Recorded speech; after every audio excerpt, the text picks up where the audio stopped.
ಸ್ನೇಹಿತರೆ ನಮಸ್ಕಾರ. SR YouTube ಚಾನಲ್ಗೆ ಎಲ್ಲರಿಗೂ ಸ್ವಾಗತ ಸುಸ್ವಾಗತ ಅಂತ ಹೇಳ್ತಾ, ಸ್ನೇಹಿತರೆ ಇವತ್ತಿನ ವಿಡಿಯೋದಲ್ಲಿ ಗೃಹಲಕ್ಷ್ಮಿ ಬಗ್ಗೆ ಮಾಹಿತಿನ ತಿಳಿಸಲಿಕ್ಕೆ ಒಂದು ವಿಡಿಯೋನ ಮಾಡಿದ್ದೀನಿ ಅಂತ ಹೇಳ್ಬೋದು.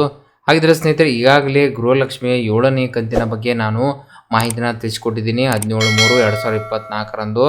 ನಂತರ ಏನಾಗಿದೆ ಅಂದರೆ ಅದು DBT ಪುಷ್ ಅಂತ ಇದೇ ತಿಂಗಳಂದರೆ ಮಾರ್ಚ್ 10ನೇ ತಾರೀಕು 7ನೇ ಕಂತು DBT ಪುಷ್ ಆಗಿತ್ತು.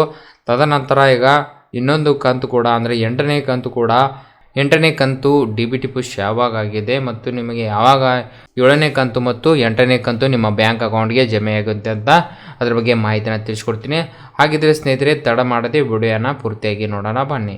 ಸೊ ಇಲ್ಲಿ ಗೃಹಲಕ್ಷ್ಮಿ ಅಪ್ಲಿಕೇಶನ್ ಸ್ಟೇಟಸ್ ಅಂತ ಇರುತ್ತೆ. ಜಸ್ಟ್ ಅದ್ರ ಮೇಲೆ ಕ್ಲಿಕ್ ಮಾಡಿಕೊಂಡು ನಂತರ ಗೃಹಲಕ್ಷ್ಮಿ ಅಪ್ಲಿಕೇಶನ್ ಸ್ಟೇಟಸ್ ಮೇಲೆ ಕ್ಲಿಕ್ ಮಾಡಿದಾಗ ಇಲ್ಲಿ ರೇಷನ್ ಕಾರ್ಡ್ ನಂಬರ್ ಹಾಕ್ಕೊಳ್ಳಿ. ನಂತರ ನೋಡ್ಬೋದು ಇಲ್ಲಿ August, September, October, November, December, January, February ತನಕ 7ನೇ ಕಂತಿತ್ತು. ಈಗ ಮಾರ್ಚ್ ಕೂಡ ಆ್ಯಡ್ ಆಗಿದೆ ಅಂತ ಹೇಳ್ಬೋದು. ಟೋಟಲ್ ಆಗಿ 8 ಕಂತುಗಳು ನಿಮ್ಮ ಬ್ಯಾಂಕ್ ಅಕೌಂಟ್ಗೆ ಜಮೆ ಆಗುತ್ತೆ ಅಂತ ಹೇಳ್ಬೋದು. ಸೊ ಮಾರ್ಚ್ ತಿಂಗಳ ಅಮೌಂಟ್ ಕೂಡ ಮುಂದಿನ ತಿಂಗಳು ನಿಮಗೆ ಜಮೆ ಆಗಲಿದೆ ಅಂತ ಹೇಳ್ಬೋದು. ಹಾಗಿದ್ರೆ ಈಗ ರೇಷನ್ ಕಾರ್ಡ್ ನಂಬರ್ನ ಕೂಡ ನಾನು ಹಾಕಿ ಇಲ್ಲಿ ತೋರಿಸ್ಕೊಡ್ತೀನಿ. ಓಕೆ ಸ್ನೇಹಿತರೆ, ರೇಷನ್ ಕಾರ್ಡ್ ನಂಬರ್ ಹಾಕ್ಕೊಂಡಿದ್ದೀನಿ. ನಂತರ ಇಲ್ಲಿ ನೋಡಿ ಫೆಬ್ರವರಿ ತಿಂಗಳನ್ನ ನಾನು ಚೆಕ್ ಮಾಡ್ತೀನಿ. ಇಲ್ಲಿ ಗೆಟ್ ಸ್ಟೇಟಸ್ ಮೇಲೆ ಕ್ಲಿಕ್ ಮಾಡ್ತೀನಿ. ನಂತರ ಸ್ನೇಹಿತರೆ ನೋಡ್ಬೋದು ಇಲ್ಲಿ ರೇಷನ್ ಕಾರ್ಡ್ ನಂಬರ್ ಇದೆ, ಅವ್ರ ಹೆಸರಿದೆ. ನಂತರ ಪುಷ್ ಟು DBT ಮಾರ್ಚ್ 10, 2024 ಅಂತ ಕೊಟ್ಟಿದ್ದಾರೆ. ಸೊ 10 ಗಂಟೆ ಬೆಳಗ್ಗೆ ಏನಾಗಿದೆ DBT ಪುಷ್ ಆಗಿದೆ. 7ನೇ ಕಂತು ಎಲ್ಲರದು ಕೂಡ ಏನಾಗಿದೆ 10ನೇ ತಾರೀಕು DBT ಪುಷ್ ಆಗಿದೆ ಅಂತ ಹೇಳ್ಬೋದು. ಹಾಗಿದ್ರೆ 8ನೇ ಕಂತು ಯಾವಾಗ ಬರುತ್ತೆ, ಅದು ಕೂಡ ಯಾವಾಗ DBT ಪುಷ್ ಆಗಿದೆ ಅದ್ರ ಬಗ್ಗೆ ಕೂಡ ಮಾಹಿತಿ ತಿಳಿಸ್ಕೊಡ್ತೀನಿ. ಸೊ ರೇಷನ್ ಕಾರ್ಡ್ ನಂಬರ್ ಹಾಕೊಂಡಿದ್ದೀನಿ. ನಂತರ ಇಲ್ಲಿ ಮಾರ್ಚ್ ತಿಂಗಳನ್ನ ಸೆಲೆಕ್ಟ್ ಮಾಡ್ಕೊಳ್ಳೋಣ. ನಂತರ ಗೆಸ್ಟ್ ಸ್ಟೇಟಸ್ ಮೇಲೆ ಕ್ಲಿಕ್ ಮಾಡ್ಕೊಂಡಾಗ ಸ್ನೇಹಿತರೆ ನೋಡ್ಬೋದು ಇಲ್ಲಿ DBT ಪುಷ್ ಮಾರ್ಚ್ ತಿಂಗಳದ ಏನಾಗಿದೆ ಅಂದರೆ ಇಲ್ಲಿ ನೋಡ್ಬೋದು ಮಾರ್ಚ್ ತಿಂಗಳದ DBT ಪುಷ್ ಆನ್ ಮಾರ್ಚ್ 21, 2024 ಅಂತ ಬಂದಿದೆ. ಅಂದರೆ 21ನೇ ತಾರೀಕು ಏನಾಗಿದೆ ರಾತ್ರಿ 9 ಗಂಟೆಗೆ DBT ಪುಷ್ ಎಲ್ಲರೂ ಕೂಡ 8ನೇ ಕಂತಾಗಿದೆ ಅಂತ ಹೇಳ್ಬೋದು. ಸ್ನೇಹಿತರೆ ಇವತ್ತಿನ ವಿಡಿಯೋದಲ್ಲಿ ಗೃಹಲಕ್ಷ್ಮಿಯ 7ನೇ ಕಂತು ಯಾವಾಗ DBT ಪುಷ್ ಆಯಿತು ಮತ್ತು ಅದರ ಜೊತೆಗೆ ಅಂದರೆ 7ನೇ ಕಂತು ಫೆಬ್ರವರಿ ತಿಂಗಳಂತ ಹೇಳ್ಬೋದು, 8ನೇ ಕಂತು ಮಾರ್ಚ್ ತಿಂಗಳಂತ ಹೇಳ್ಬೋದು.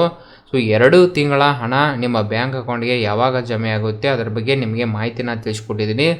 ಮುಂದಿನ ತಿಂಗಳಲ್ಲಿ ನಿಮ್ಮ 2 ಕಂತಿನ ಹಣ ಏನಾಗುತ್ತೆ ಅಂದರೆ 2 ಕಂತಿನ ಹಣ ಅಂದರೆ 4,000 ರೂಪಾಯಿ ನಿಮ್ಮ ಬ್ಯಾಂಕ್ ಅಕೌಂಟ್ಗೆ ಜಮೆ ಆಗುತ್ತೆ ಅಂತ ಹೇಳ್ಬೋದು.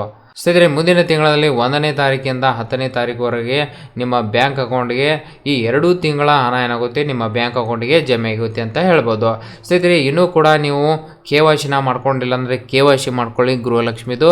ನಂತರ ಅಪ್ಲಿಕೇಶನ್ನ ಹಾಕುವಾಗ ಏನಾದರೂ ಸಮಸ್ಯೆ ಬರ್ತಿದ್ದರೆ ನಿಮ್ಮ ಹತ್ತಿರದ ರೇಷನ್ ಕಾರ್ಡ್ ಅಂಗಡಿಗೆ ಹೋಗಿ ಅಲ್ಲಿ ಕೂಡ ನಿಮ್ಮ ಹೆಡ್ ಆಫ್ ಫ್ಯಾಮಿಲಿ ಅಂದರೆ ನಿಮ್ಮ ಹೆಸರು ಮುಂದ್ಗಡೆ ಇದೆ ಅಂದರೆ ಮಹಿಳೆಯರಿಗೋಸ್ಕರ ಇದು ಗೃಹಲಕ್ಷ್ಮಿ ಇರುತ್ತೆ, ಮಹಿಳೆಯರ ಹೆಸರು ಮುಂದ್ಗಡೆ ಇದೆಯಾ ಅಥವಾ ಇಲ್ಲ ಅಂತ ಚೆಕ್ ಮಾಡಿಕೊಂಡು, ಸೊ ಒಂದು ವೇಳೆ ಇಲ್ಲ ಅಂದರೆ ನೀವು HOF ಅಂತ ಇರುತ್ತೆ, ಹೆಡ್ ಆಫ್ ಫ್ಯಾಮಿಲಿ ಅಂತ ಇರುತ್ತೆ, ಸೊ ಅದನ್ನು ಚೇಂಜ್ ಮಾಡ್ಕೊಳ್ಬೋದು. ಅಲ್ಲಿ ಚೇಂಜ್ ಮಾಡಿಕೊಂಡು ನಂತರ ನೀವು ಗೃಹಲಕ್ಷ್ಮಿಗೆ ಅರ್ಜಿನ ಸಲ್ಲಿಸ್ಬೋದು. ಓಕೆ, ಸೊ NPCI ಕೂಡ ಮಾಡ್ಕೊಳ್ಬೇಕಾಗುತ್ತೆ.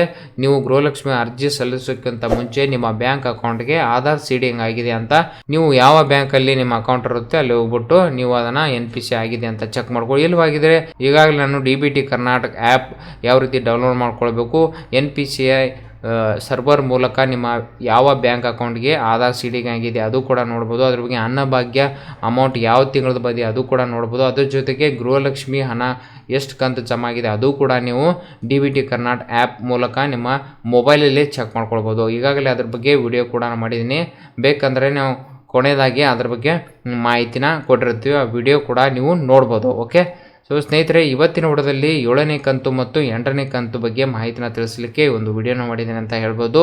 ಸೊ ಈ ವಿಡಿಯೋ ನಿಮಗೆ ಇಷ್ಟವಾಗಿದ್ದರೆ ಲೈಕ್ ಮಾಡಿ, ಸಬ್ಸ್ಕ್ರೈಬ್ ಮಾಡಿ, ತಪ್ಪದೆ ತಮ್ಮ ಬಂಧು ಮಿತ್ರರಿಗೆ ಶೇರ್ ಮಾಡಿ ಅಂತ ಹೇಳ್ತಾ ಮುಂದಿನ ವಿಡಿಯೋದಲ್ಲಿ ಭೇಟಿ ಆಗ್ತೀನಿ. ಜೈ ಹಿಂದ್, ಜೈ ಕರ್ನಾಟಕ.